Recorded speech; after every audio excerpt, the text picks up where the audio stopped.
হয় এঞ্জেলা, এই মুহূৰ্তত ক'ব লাগিব যে দেশৰ কোটি কোটি ক্ৰিকেট অনুৰাগীৰ মাজত আজিৰ দিনটোত উৎসাহৰ ঢল এক প্ৰকাৰে, আৰু সকলোৱে এটাই আশা কৰিছে যে ইণ্ডিয়াই এবাৰ টীম ইণ্ডিয়াই এই যে 2025 চনৰ ICC চেম্পিয়ন ট্ৰফিৰ খিতাপ অৰ্জন কৰিবলৈ সক্ষম হ'ব।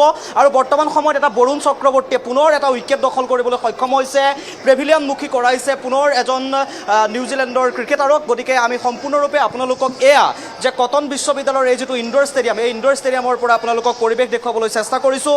ইতিমধ্যে সকলোৱে এটাই আশা কৰিছে যাতে এইবাৰ প্ৰতিশোধ লোৱাৰ সময় 2000 চনৰ পাছত, অৰ্থাৎ প্ৰায় 25 বছৰ, এয়া গ্লেন ফিলিপছ আউট হৈছে। ইতিমধ্যে আপোনালোকক সেই পৰিৱেশ দেখুৱাইছোঁ। প্ৰায় 52টা বলত 36 ৰান সংগ্ৰহ কৰি ফিলিপছ পেভিলিয়ানমুখী হ'ব লগা হৈছে বৰুণ চক্ৰৱৰ্তীৰ বলত। এক প্ৰকাৰে ইণ্ডিয়ান স্পিনাৰে ধাৰাসায়ী কৰি পেলাইছে এই টীম নিউজিলেণ্ডৰ যিকেইজন দুৰ্ধৰ্ষ বেটছমেন।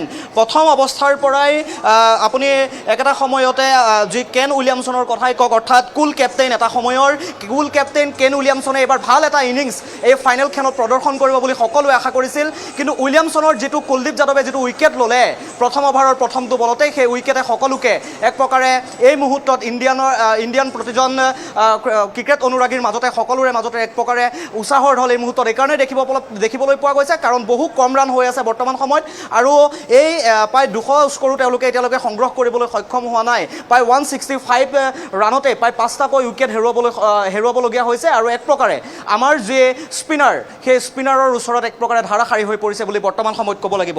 বৰুণ চক্ৰৱৰ্তীক লৈ পেলাই সকলোৱে আশা কৰিছিল বৰুণ চক্ৰৱৰ্তীয়ে আজিৰ দিনটোতো ভাল প্ৰদৰ্শন কৰিব, কুলদীপ যাদৱেও আজিৰ দিনটোত ভাল প্ৰদৰ্শন কৰিব, সকলোৱে আশা কৰিছিল। বেগী বলাৰ মহম্মদ ছামিও আজিৰ দিনটোত ভাল প্ৰদৰ্শন কৰিব, সকলোৱে আশা কৰিছিল। আৰু সেই ধৰণে আশা কৰা ধৰণে হাজাৰ হাজাৰ ক্ৰিকেট অনুৰাগীয়ে বা কোটি কোটি ক্ৰিকেট অনুৰাগীয়ে আশা কৰা ধৰণে আজিৰ দিনটোত ইণ্ডিয়াই বৰ্তমান সময়লৈকে প্ৰদৰ্শন কৰিবলৈ সক্ষম হৈছে। আৰু এয়া হৈছে কটনৰ ইনডোৰ ষ্টেডিয়ামৰ পৰিৱেশ। তেওঁলোকে এনেদৰেই ব্যৱস্থা কৰিছে যাতে এই যিখন বিশ্ববিদ্যালয়ৰ শিক্ষাৰ্থী সমাজ, সেই শিক্ষাৰ্থী সমাজ আহি একলগ হৈ পেলাই তেওঁলোকে আজিৰ এই ৰোমাঞ্চকৰ মেটছখন ছুপাৰ ছানডেত তেওঁলোকে উপভোগ কৰিব পাৰে। তাৰ কাৰণে সকলো একলগ হোৱা দেখিবলৈ পোৱা গৈছে। আৰু আজিৰ দিনটোতেই কেইবাটাও ৰেকৰ্ড ব্ৰেক হোৱাৰ সম্ভাৱনা আছে।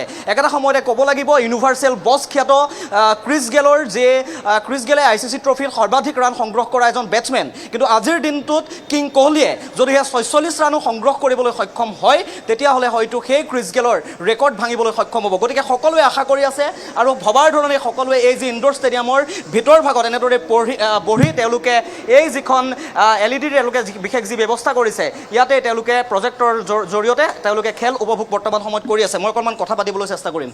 কিমান ৰান হোৱাৰ আশা কৰিছা? আমি 250 মান হ'ব বুলি ৰান ভাবিছোঁ। যদি 250 হয় তেতিয়া ইণ্ডিয়া টীমটো জিকা নিশ্চিত? জিকিব পাৰিব, যিহেতু বিৰাট কোহলিৰ ওপৰত বহুত আশাবাদী আমি আজি, লগতে ৰোহিত শৰ্মা, শুভমন গিল, শ্ৰেয়াছ আয়াৰ, আমি আশাবাদী যে তেওঁলোকে আজি ভাল প্ৰদৰ্শন দাঙি ধৰিব বুলি। আৰু মই ভাবোঁ 250-260 মান হ'লে ভাৰতে টাৰ্গেটটো চেজ কৰি ল'ব পাৰিব বুলি। আৰু আটাইতকৈ এই ICC এইবাৰ যিটো চেম্পিয়ন ট্ৰফি, এই চেম্পিয়ন ট্ৰফিত প্ৰায় 10টাকৈ উইকেট দখল কৰিছিলে হেনৰীয়ে। গতিকে নিউজিলেণ্ডৰ হেনৰী যিহেতু এইবাৰ দুখ পাইছে, তেওঁ দুখ পাই পেলাই সম্পূৰ্ণৰূপে বাহিৰত আছে খেলখনৰ, এইবাৰ ফাইনেল খেলখন খেলিবলৈ নাপালে। গতিকে স্পিনাৰৰ ওপৰতে তেওঁলোক এইবাৰ নিৰ্ভৰশীল হৈ আছে। চেণ্টনাৰৰ কথাই কওক, ৰচিত ৰবীন্দ্ৰৰ কথাই কওক, গতিকে তেওঁলোকৰ স্পিনাৰখিনিয়ে কেনেকুৱা ধৰণৰ প্ৰদৰ্শন কৰিব বুলি ভাবিছে? হয়, তেওঁলোকৰ স্পিনাৰখিনিক মই ভাবোঁ আমাৰ ভাৰতীয় বেটছমেনখিনিয়ে খেলিব পাৰিব বুলি ধুনীয়াকৈ।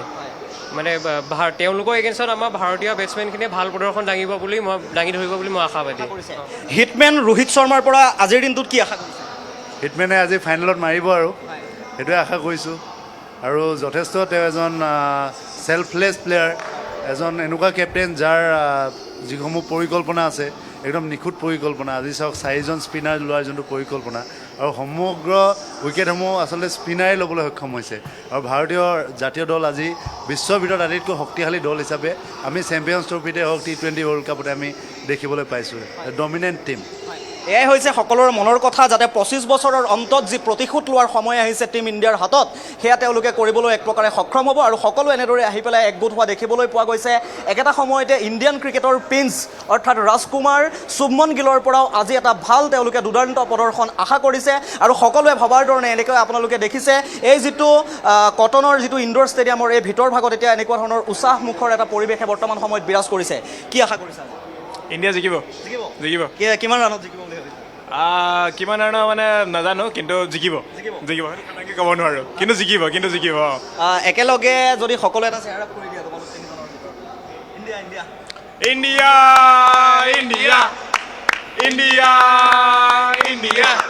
এয়াই হৈছে ক্ৰিকেট অনুৰাগীসকলৰ মাজত আজিৰ দিনটোত উৎসাহ। মই আৰু অকণমান কথা পাতিবলৈ চেষ্টা কৰিম। কিমান টাৰ্গেট দিব বুলি ভাবিছা? 250 250 দিলে আমি হয়তো জয় হোৱাৰ আশা আছে। আছে। কি ক'বা?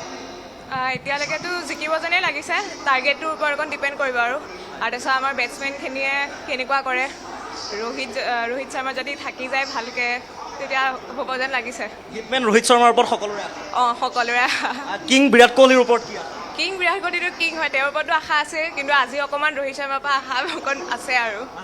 হয়, এয়াই হৈছে সকলোৰে মনৰ কথা। সকলোৱে আশা কৰিছে শ্ৰেয়াছ আয়াৰৰ পৰা আৰম্ভ কৰি আজিৰ দিনটোত সকলোৱে ভাল খেল প্ৰদৰ্শন কৰিব আৰু তাৰে আশা কৰি পেলাই সকলোৱে এনেদৰে এই যিটো কটন বিশ্ববিদ্যালয়ৰ এই যি ইনডোৰ ষ্টেডিয়ামৰ ভিতৰ ভাগত সকলোৱে এনেদৰে প্ৰৱেশ কৰিছে আৰু সকলোৱে আশা কৰিছে যে আজিৰ দিনটোত সকলোৱে ভাল প্ৰদৰ্শন কৰিব আৰু ইণ্ডিয়াই এইবাৰ চেম্পিয়ন ট্ৰফিৰ খিতাপ অৰ্জন কৰিবলৈ সক্ষম হ'ব।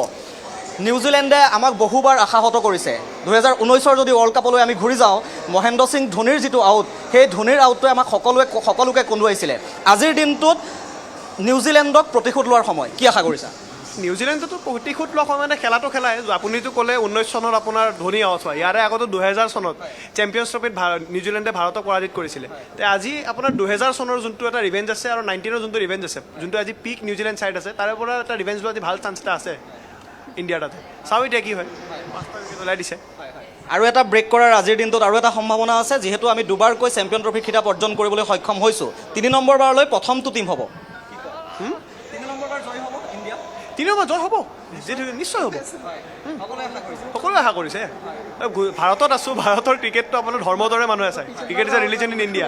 তেতিয়া আজি যদি ইণ্ডিয়া নিজিকে, যোনটো মানে নেক্সটটো ইম্পচিবল, কাৰণ দেখিছে আপোনাৰ 169ৰ 5টা আউট গ'লে আৰু 5টা উইকেট গ'লে আমাৰ ওচৰতে আছে।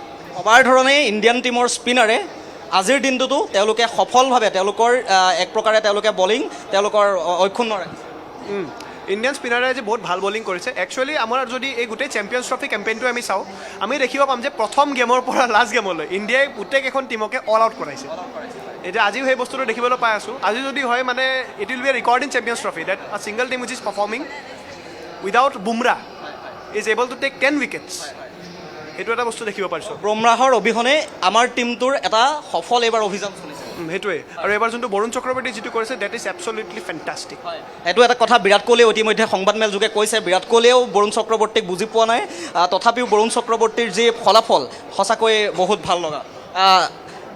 ইণ্ডিয়ান ক্ৰিকেট টীমৰ প্ৰিন্স ৰাজকুমাৰ বুলি যাক এতিয়া বৰ্তমান সময়ত চৰ্চাত আছে, শুভমন গিলৰ পৰা কি আশা কৰিছা? I hope he plays his best, but my bet is on Dhawan, that he'll do his job and everything. সকলোৱে যদি এটা শ্বেয়াৰ আপ কৰি দিয়া। Wow, let's go India! India! India! India! সকলোৱে আশা কৰিছে টিম ইণ্ডিয়াৰ আজি জয় নিশ্চিত হোৱাটো সকলোৱে আশা কৰিছে আৰু সকলোৱে এটা কথাই ভাবিছে যে ইণ্ডিয়া আজিৰ দিনটোত তেওঁলোকে জয়ী হ'ব আৰু অল আউট কৰিবলৈ সক্ষম হ'ব। যিহেতু 39 অভাৰ 4টা বল ইতিমধ্যেই 39 অভাৰ 4টা বল বাই 40 অভাৰ শেষ হোৱাৰ দিশে ইতিমধ্যে গতি কৰিছে আৰু 172 ৰান বৰ্তমানলৈকে সংগ্ৰহ কৰিবলৈ সক্ষম হৈছে। প্ৰথমটো উইকেটৰ যি পতন ঘটিছিল, সেই পতন ঘটাৰ পৰা বৰুণ চক্ৰৱৰ্তীৰ পাছত কুলদীপ যাদৱেও 2টাকৈ উইকেট ল'বলৈ সক্ষম হ'ল। তাৰ পাছত ৰবীন্দ্ৰ জাদেজাই এটা উইকেট ল'বলৈ সক্ষম হ'ল আৰু কেন উইলিয়ামছনৰ যিটো উইকেট, অৰ্থাৎ নিউজিলেণ্ডতো বিৰাট কোহলি আছে বুলি এক প্ৰকাৰে যিসকলে ক'বলৈ বিচাৰিছিল, অৰ্থাৎ সেই কুল কেপ্টেইন এটা সময়ৰ কেন উইলিয়ামছনৰ যি পতন, সেই পতনৰ পাছতে সকলোৱে আশা কৰিছে যে টিম ইণ্ডিয়া আজি নিশ্চিত জয় হ'ব আৰু ভবাৰ ধৰণেই আমাৰ ইণ্ডিয়ান টীমৰ যিসকল স্পিনাৰ, সেই স্পিনাৰসকলে তেওঁলোকৰ যি দুৰ্দান্ত প্ৰদৰ্শন, সেই দুৰ্দান্ত প্ৰদৰ্শন অব্যাহত ৰাখিছে। একেটা সময়তে ৰচিত ৰবীন্দ্ৰকে আৰম্ভ কৰি নিউজিলেণ্ডৰ যিজন কেপ্টেইন চেণ্টাৰ, সেই চেণ্টাৰৰ পৰা সকলোৱে এটা কথাই আশা কৰিছে তেওঁলোকে আজিৰ দিনটোত কি প্ৰদৰ্শন কৰিব পাৰে। এজন স্পিনাৰ বলাৰ হিচাপে যিহেতু ডুবাই ইণ্টাৰনেশ্যনেল ষ্টেডিয়ামত খেলখন অনুষ্ঠিত হৈ আছে, তাৰ যিখন পিটছ, সেই পিটছখন স্পিনাৰৰ বাবে বহুত এখন সুফল পিটছ। গতিকে আজিৰ দিনটোত স্পিনাৰখিনিয়ে কেনেধৰণৰ প্ৰদৰ্শন কৰে নিউজিলেণ্ডৰ স্পিনাৰে, সেয়াও চাবলগীয়া হ'ব। একেটা সময়তে শ্ৰেয়াছ আয়াৰৰ পৰা আৰম্ভ কৰি পেলাই শুভমন গিলৰ পৰা আৰম্ভ কৰি বিৰাট কোহলিৰ পৰা আৰম্ভ কৰি এই যিসকল দুৰ্ধৰ্ষ বেটছমেন, এই দুৰ্ধৰ্ষ বেটছমেনসমূহৰ সন্মুখত কিদৰে নিউজিলেণ্ডৰ বলাৰ টিকি থাকিব পাৰে সেয়াও চাবলগীয়া হ'ব গতিকে ইয়াৰ যিটো দ্বিতীয় ইনিংছ সেই দ্বিতীয় ইনিংছটোৰ বাবে সকলো ৰখি আছে আৰু এনেদৰে বৰ্তমান সময়ত এই যিটো কটন বিশ্ববিদ্যালয়ৰ ইনডোৰ ষ্টেডিয়াম এই ইনডোৰ ষ্টেডিয়ামটোত বৰ্তমান সময়ত এক উৎসৱমুখৰ এটা পৰিৱেশে বিৰাজ কৰা দেখিবলৈ হয় আমি ধন্যবাদ জনাইছো আপোনাক ধন্যবাদ জনাইছো সম্পক কটন বিশ্ববিদ্যালয় বাকৰিৰ পৰা আমি দৃশ্যাংশ দেখালো একেলগে খেল উপভোগ কৰিছে সকলোৱে কিতাপ দখলৰ যুঁজত যিহেতু ভাৰত বনাম নিউজিলেণ্ড গতিকে টিম ইণ্ডিয়াৰ হৈ ভাৰতীয় দলটোক এতিয়া শুভকামনা জ্ঞাপন কৰিছে প্ৰতিগৰাকীয়ে যথেষ্ট উৎকণ্ঠিত সকলোৱে আশা কৰিছে যে খুব সহজ জয় লাভ কৰিব ভাৰতে